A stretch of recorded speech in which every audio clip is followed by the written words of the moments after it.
పారిశ్రామికవేత్త, ఈనాడు గ్రూప్ వ్యవస్థకులు, పద్మవిభూషణ్ చెరుకూరి రామోజీరావు గారి ఒక మరణము చాలా అంటే చాలా బాధ అనిపించింది. చాలా దురదృష్టకరము.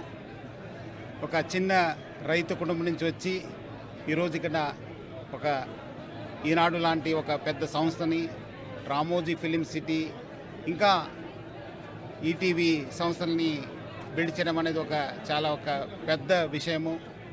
అందరు కూడా రామోజీరావు గారు ఆదర్శము.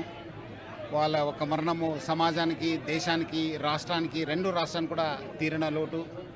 నా తరపు నుంచి, టీజీఎస్ఆర్టీసీ యాజమాన్య తరపు నుంచి చెరుకూరి రామోజీరావు గారి ఫ్యామిలీకి నా ఒక ప్రగాఢ సంతాపాన్ని వ్యక్తం చేస్తూ, ఫ్యామిలీ మెంబర్స్ అందరు కూడా ఒక స్ట్రెంగ్త్ ఇవ్వాలి, ఒక శక్తి ఇవ్వాలి. ఈ ఒక పెద్ద లోటుని భరించడానికి భగవంతులు వాళ్ళందరూ కూడా ఒక శక్తి ఇవ్వాలని చెప్పి నేను నా తరపు నుంచి, టీజీఎస్ఆర్టీసీ యాజమాన్య తరపు నుంచి నేను కోరుతున్నాను. ఎంత ఎత్తుకు ఎదగగలడో ఆయన ఒక ప్రూఫ్ ఆఫ్ కాన్సెప్ట్ అయి కూర్చున్నాడు.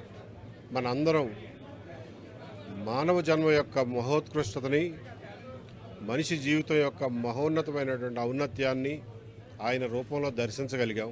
తెలుగువారిగా మనందరికీ ఇది ఒక వరం. ఎన్టీ రామారావు గారు, రామోజీరావు గారు లాంటి వాళ్ళు పద్దపద్దాక పుట్టరు. మన జీవితకాలంలో వాళ్ళు ఉన్నందుకు మనందరం ఎంతో అదృష్టవంతులం. ఆయన్ని ఒక స్ఫూర్తిగా తీసుకుని ఆయనతో మనని పోల్చుకుని ఇంకా పై ఎత్తుకు ఎదగడానికి ఆయన ఎల్లకాలం తెలుగు జాతికి స్ఫూర్తిదాయకంగానే ఉంటారు.